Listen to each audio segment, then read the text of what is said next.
story. The chicken of tomorrow in a deadly battle against the chicken of today.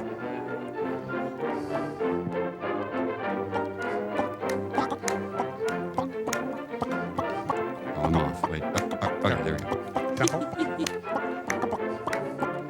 Dedicated to the chickens who lost their lives in the Great Chicken War. Wait a minute. Men and women breeding better poultry? What kind of sick experiment is going on here? You know, this music helps chickens breed. It's kind of like the Luther Vandross of chickens here. Buck, baby. Chickens are dining in front of a Susan Rothstein mural. After all these years, whether the chicken or the egg came first is still the subject of a lot of good-natured debate. No, it isn't. But one thing there's no argument about, chickens and eggs are the most widely grown farm products in the country. There's not a single county in the United States that doesn't raise them. Daddy, must you sit in dinner? Years, this poultry business has become a huge moneymaker for farmers. $3 billion a year. And it's second only to dairying and beef cattle raising. Woohoo! We're going on a trip. Hey, where are we going? Chickens are shipped to the set of Oklahoma. I think the fella in white really likes us, Susan. Just to give you an idea of the size of this poultry business, Americans eat 140 million eggs a day. That's one for every man, woman, and child in the nation. These are your chickens on drugs. And chickens? Well, the per capita consumption is 25 pounds a year. Help me. Which means just about everybody must eat chicken at least once a week. Yes, indeed. Chickens and eggs are big business. Come on, that tickles. And like big business, there's a serious effort to improve the product. We're removing mealworms. A 3-year program to breed a better chicken is now being carried on. Fellow poultrymen, our cherished freedoms are threatened from all sides. I don't think I've got what it takes to be the chicken of tomorrow. I'd like to be the chicken of tomorrow, but how can I be more the man of today? And on large and small farms everywhere, the search for a better chicken goes on. There it is. Wait, no, there. Come along with us on a visit to one of the large breeding farms. Woohoo! And see how the old-time barnyard flock has grown up. If you're nice, we'll hook you up with a milking machine. Of course, they have to be hatched before they can grow up. So let's start at the beginning, in the incubator. I'm in the incubator now. Good chicks come from good eggs. Thank you, young man. Fertile eggs from hens with a pedigree. Oh, pardon Pedigree me. is important because in the search for a better chicken, it's breeding that counts. Hey, can I go to the bathroom? Oh, stay in there. Oh, come on, can I go home? Oh, the door's locked. I've seen the episode where the eggs come too fast and she starts putting them in her mouth. Some eggs are sent to solitary. It's a far cry from the warm breast of a broody hen to a modern incubator, but actually the conditions are very much the same. The temperature is held at 99 degrees to approximate the body heat of the hen, And this fellow. and a forced draft gives plenty of ventilation. This one unit holds 85,000 eggs. One bathroom for all of them. Really? Did you ever notice the old hen turning the eggs over occasionally as she sat? Oh, yeah, who hasn't? Here, the same thing is done automatically. Ride the wild mouse. And now we'll wait 21 days for things to happen. Oh, you can't wait for things to happen, young man. You've got to make them happen. But thanks to some very special photography, we can see what's happening. Oh, this is going to be hot, hot, hot. By the end of the 3rd day, the embryo in the egg has begun to form. Oh, calling Austin. Hey, I'm trying to sleep in here. Another 3 days, and the heart has started to beat. Say, can I have a bigger egg? That is one bloodshot eye. After 10 days, you can see the chick itself beginning to take shape. Oh, wait, that's my silly putty. A few more days, and that mass has some resemblance to a baby chick. You kind of squint. I'll try, And finally, the fully developed chick is ready to start breaking out of its shell. Sticks of dynamite are arranged carefully around the perimeter. At this stage, Mother Nature gives it a sharp spike on the end of its beak, sharp enough to poke a hole through the shell. I'll be out in a... Little by little, the chick works its way around the shell. Hold it, I'll be out in a minute. It just taking a little longer than I thought. God. Come on down and meet everybody. Oh, Finally, the end of the shell is weakened enough so the chick can push it out. Yeah, right. You push it out. Oh, jeez, this is hard. I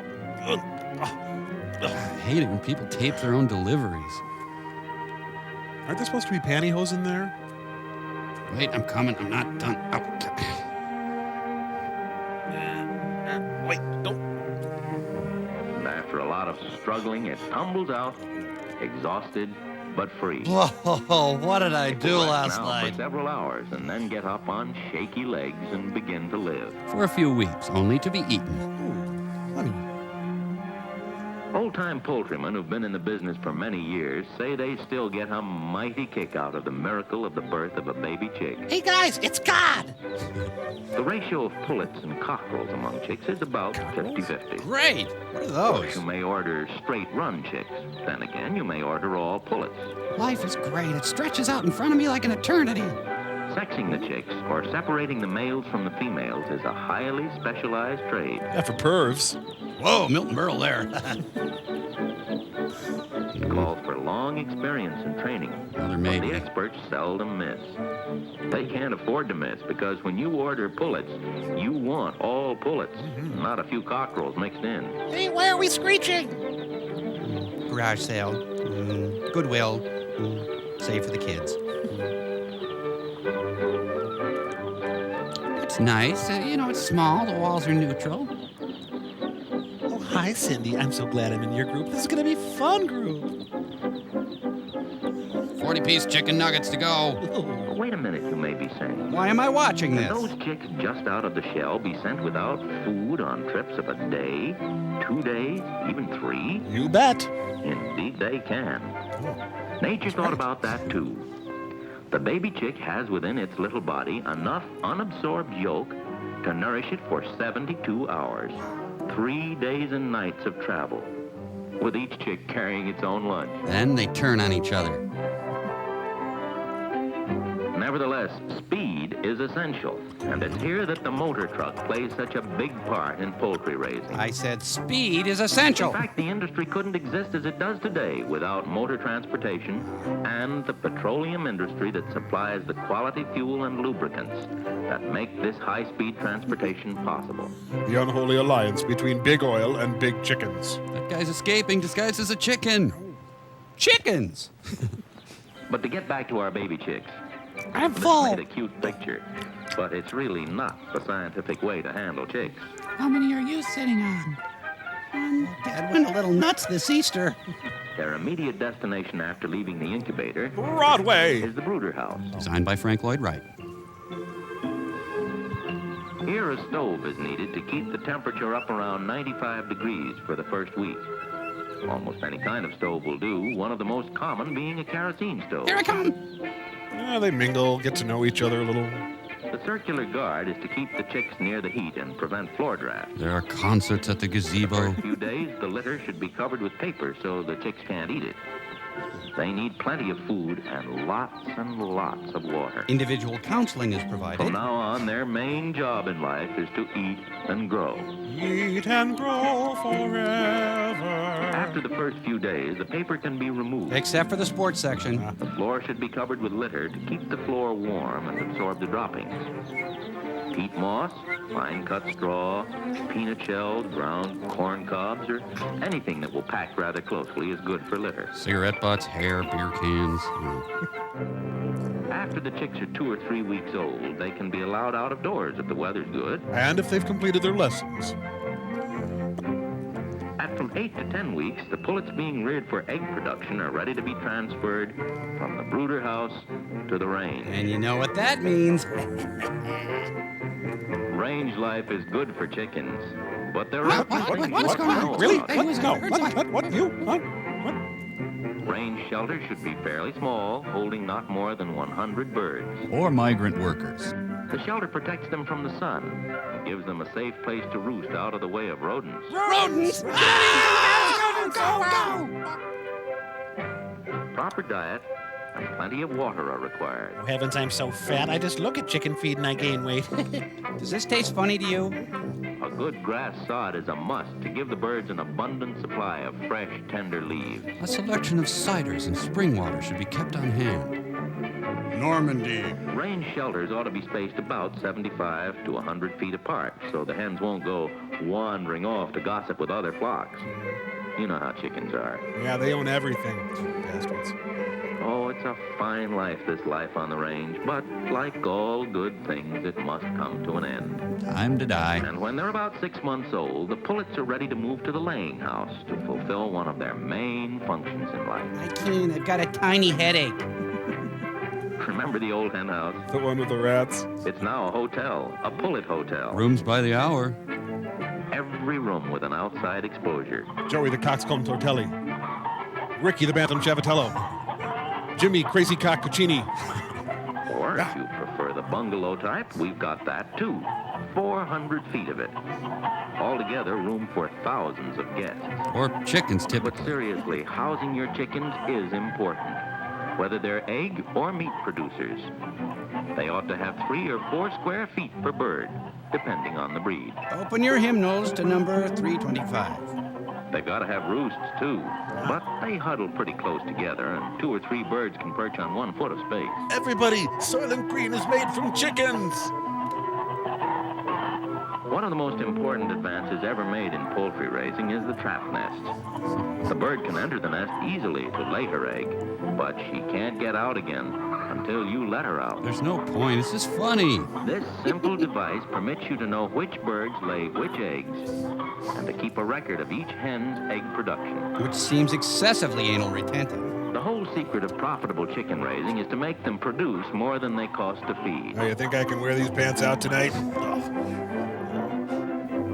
A hen that lays 210 eggs a year and eats 70 pounds of feed is giving you 3 eggs for every pound you feed her. She will live. Keep that one. She's worth millions.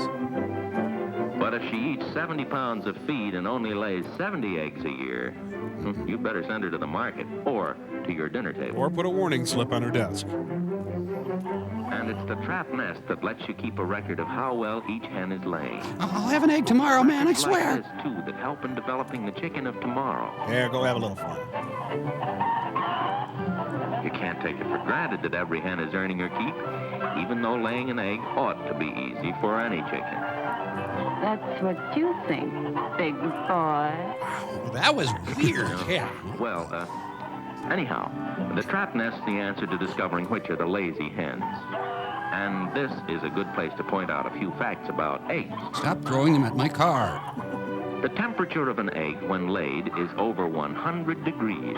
Oh, it's true. Every minute it's left in a hot nest in a hot hen house takes away some of its moisture and freshness. Put your mouth under a chicken. Gather your eggs often, 3 or 4 times a day. Make sure to put them all in one basket. And they'll cool out twice as fast in a wire basket as in a pail. These are headed for the driving range. Clean eggs bring a better price than dirty ones. And when you gather them often, they don't get a chance to get dirty. Unless filthy Fred there collects them. The secret of profitable eggs is to cool them quickly and keep them cool. Yeah, I'm cool, baby. And keep them clean. Lick your eggs, or have a friend lick them. When you've got as many birds to look after as this hatchery, you're pretty receptive to labor-saving devices. Like wagons. And this carrier system is one of the best. It runs the length of the building and is used to carry feed to the different pens. It can be used also for gathering up manure. Saves a lot of back-breaking work. Hey, pal, feed me, then clean up my poops. As your appetizers, I'll be back to get your drink orders, ladies. Another labor saver is the automatic watering trough. It makes certain there's always fresh water for the birds to drink. They're all wearing Rembrandt hats. Still another handy gadget is this grading machine. Grading! Feed the eggs in, and the machine separates them by weight. That one's clean, Roy. You can... Eggs are complicated. They should cost like $100 each. The first group will average 24 ounces to the dozen, which Go. is the most profitable size. Go. The next, 23.5 ounces. The next, 23, and so on. Some eggs don't even exist. So you can see why egg farming is so fascinating. But besides being a good egg layer, the chicken of tomorrow will be an improved meat producer. Goofus and Gallant. Here's an example of the progress that's been made already. This could be a drumstick. This is the number to call. Notice how breeding has increased the amount of meat on the breast. Hey, Fat Albert. Look at that drumstick. Full of salmonella. This bird was fattened in the same length of time Hey, clean your and fingers. on the same amount of feed as the other one. Make your own guess as to which is the more profitable to raise. Well, aren't chickens with good self-esteem equally important? And when the chicken of tomorrow gets to the dinner table, its advantages are still more apparent. These chickens were smoking in bed. May I have a piece of my own white meat, please? Oh, thanks for the generous helping. Jeez. Dad, if you could carve a little faster, I'm kind of hungry. Yes, chicken sliced to the width of 1 electron. These must be models portions here. For you, Miss Moss, and for you, Miss Taylor. Here we go. Yes, it's chicken. Glorious American chicken sliced the American way. Carry it in your wallet. But it's your pocketbook that profits most when you send this bird to market. We bring you now to market. A unique method of marketing chickens and eggs that's grown in popularity in recent years is the auction. Such as here at Sotheby's. The first one is said to have been the Hunterdon County auction at Flemington, New Jersey. Now, that's an urban myth. But the idea has spread to all parts of the country. The chicken shortage of 1937. The farmers bring their crates of eggs to market the day before the auction. Alternatively, they may bring their eggs early the day of the auction. On auction day, the buyers gather to purchase eggs and poultry at prices openly arrived at. Bid two over there. Two's the bid. It's 70. You're on this lot, adorable. 70 and a quarter and a half. It's 70 and a half. Wow. Three was the bid. One's the bid and 1 and a quarter. Believe me, I have it 1 and a Last half. per row or Three something. quarters the bid. Two's the bid and 2 and a quarter. Ah. It's 2 and a quarter over there. He's They go drunk. 2 and a quarter. Okay. Here's 70's the bid. Believe me, 70 and a quarter. Believe me, I have it 70 and a half. 3 quarters the bid. One's the bid and 1 and a quarter. 1 and a half. 1 and a half. 175. Over there, do I get Put your hand up. 175? It's Buy a chicken. over there they go. It's 170. And after the eggs and poultry are sold, once again the motor truck plays its big role. All right, come on, sing, row, row, row. You're not singing. Hundreds of live chickens can be speeded on their way to the dressing plant. Dressing plant sounds like fun. I want a new hat. One truck can handle thousands of eggs and take them anywhere there's a market. Even to the Texaco station. Speed and flexibility. That's what the industry must have in its transportation. You? And that's exactly what the motor truck, fueled and lubricated with quality petroleum products, offers. Buddy, wake up. Ask any poultryman, and he'll tell you that the industry could not flourish as it's doing today without the efficient fleets of trucks that whisk baby chicks to waiting farmers, To be killed. rush chickens to the grocers and butchers' shelves, To be killed. and speed fresh eggs To be killed. to your breakfast table. Did America really need to be sold on the automotive industry at this point? There's no driver. The chickens are taking over. Bok, bok, bok, bok.